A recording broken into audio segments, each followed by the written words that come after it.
今日生活主管會同大家介紹一個粟米斑塊，平時喺餐廳都會成日叫，原來自己煮係唔難嘅喎。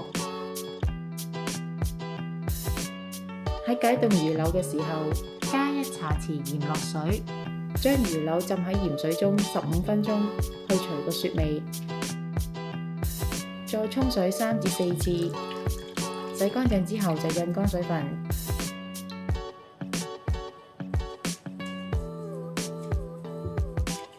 再切成小件，陣間用。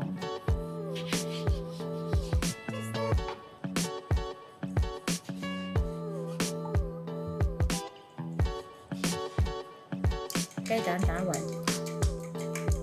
加入胡椒粉、少少鹽同埋生粉，之後加入蛋汁，再攪勻。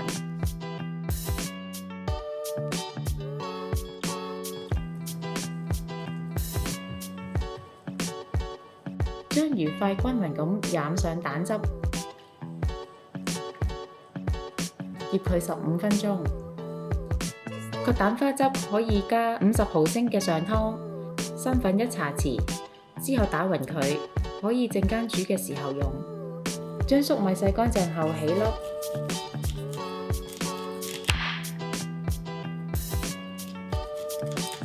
有少部分可以留起去剁成蓉。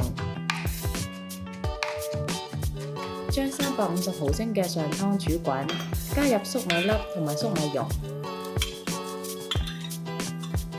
煮到自己鍾意喜歡嘅濃度，再加入蛋花汁，慢慢推。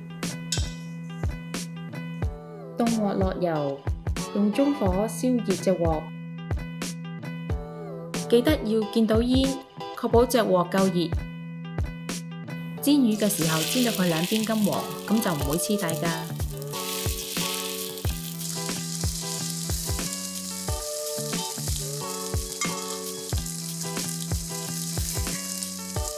將之前煮好咗嘅粟米汁淋喺魚塊上，就完成㗎啦。